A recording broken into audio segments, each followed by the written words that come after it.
Evropa e dinte se kjo mund të ndodhte. Prej javësh, liderët dhe hartuesit e politikave po vëzhgonin grumbullimin e forcave ushtarake amerikane në lindjen e mesme. Ata dëgjuan kërcënimet e administratës Trump drejtuar Teheranit, hiqni dorë nga çdo aspirat bërthamore, përndryshe. Por që prej nisjes së sulmit SBA Izrael ndaj Iranit 3 ditë më parë, ky kontinent është dukur në rastin më të mirë i pa organizuar, në mos i përqar dhe qartësisht pa ndikim, i përfshirë në vorbullën e ngjarjeve. Secili vend evropian, në mënyrë të kuptueshme, është i shqetësuar për qytetarët e vet në rajon, nëse dhe si mund të kenë nevojë të evakuojnë 10.000 persone në total. Qeveritë evropiane shqetësohen gjithashtu për ndikimin që kriza në zhvillim në lindjen e mesme mund të ketë për konsumatorët në vendet e tyre, për shembull për çmimet e energjisë dhe ushqimeve. Çmimet e gazit në Evropë janë rritur në nivele që nuk janë parë që nga nisja e pushtimit të plot të Ukrainës nga Rusia në vitin 2022. SBA dhe Izraeli kanë vazhduar të godasin objektiva në Teheran. Në aspektin politik, Evropa po has qartazi vështirësi për të gjetur një zë të përbashkët për zhvillimet e shpejta dhe marramendse në lindjen e mesme. Treshja e madhe e kontinentit, Franca, Gjermania dhe Mbretëria e Bashkuar, arritën të lëshojnë një deklaratë të përbashkët gjatë fundjavës, duke paralajmëruar Iranin se ishin gati të ndërmerrnin veprime mbrojtëse për të shkatëruar aftësinë e tij për të lëshuar raketa dhe dron, nëse Teherani nuk ndalonte sulmet pa dallim. Që atëherë, Mbretëria e Bashkuar ka rënë dakord me një kërkesë amerikane për të përdorur 2 baza ushtarake britanike për goditje mbrojtëse ndaj objektivave raketore iraniane. Megjithse presidenti Trump ka kritikuar faktin që Britania nuk ka qenë më aktive.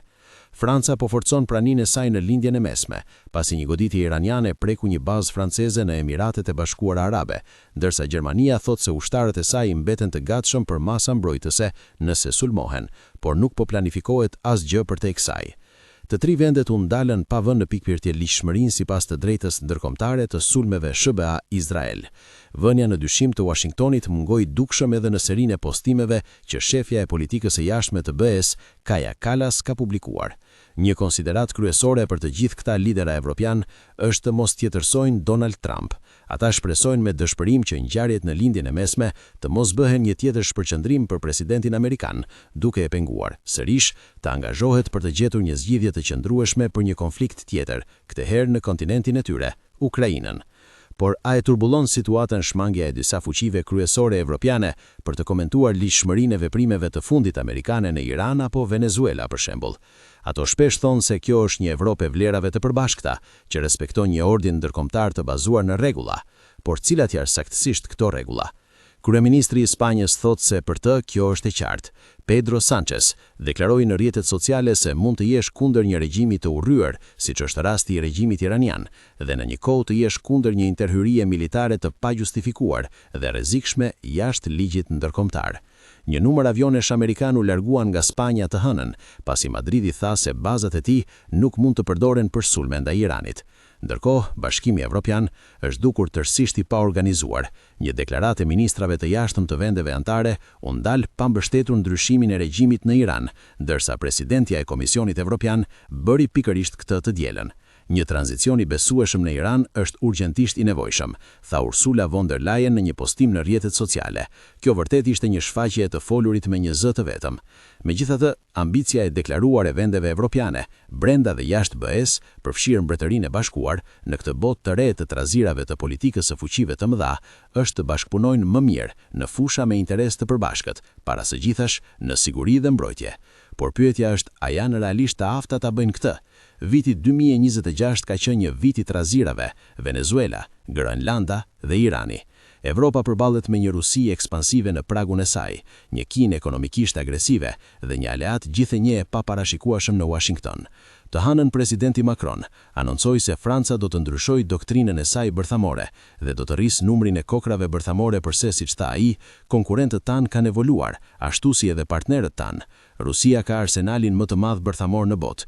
Kina po zgjeron rapidisht kapacitetet e saj, ndërsa SBA, fuqia e dytë më e madhe bërthamore në botë, ka ofruar për dekada një ombrelë bërthamore për Evropën.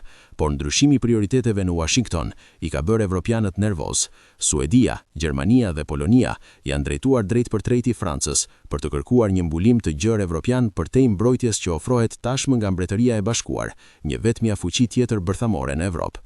Macron gjendet me pozicionin "ju a thash ju", pasi prej vitesh ka kërkuar që Evropa të bëhet më autonome strategjike në mbrojtje, por koordinimi mbetet një sfidë e madhe.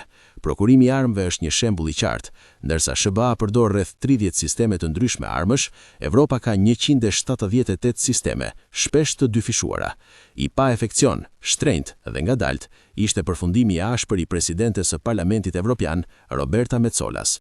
Instikti i shumicës së qeverive kombëtare është të mbrojnë industrinë e tyre të mbrojtjes, edhe në kurrizë të fqinjve. Franca shpesh akuzohet për këtë. Prioritetet të formuara nga historia. Ngjarjet në lindjen e mesme tregojnë qartësisht se secili vend evropian ka prioritetet, pikat e forta dhe dobësitë e vet, të formuara nga historia dhe shqetësimet e votuese. Gjermania ndjeu nevojën qartësisht të theksojë këtë javë se nuk planifikon të rrisë praninë militare në lindjen e mesme, as më shumë të marrë pjesë në veprime ofensive, për shkak të ndjeshmërisë historike të shoqërisë gjermane ndaj konflikteve. Megjithatë, qeveria e re e Friedrich Merza po shkon në një drejtim tjetër. Gjermania është tashmë donatori më i madh i ndihmës militare të Ukrainës. Pas dekadash mbështetje në SBA për sigurinë e saj, Gjermania planifikon të shpenzojë më shumë për mbrojtje deri në vitin 2029, se Franca dhe Mbretëria e Bashkuar së bashku, sipas NATO-s. Ajo synon të ndërtojë ushtrinë konvencionale më të madhe në Evropë. Ndërkohë, kryeministria italiane Giorgia Meloni po përpiqet të balancojë mes opinionit publik italian dhe interesave strategjike të vendit të saj. Deri tani ka mbajtur një profil të ulët për sulmet SBA Izrael ndaj Iranit, ndërsa mbetet një nga liderat evropiane me marrëdhënie të ngushta me Donald Trump.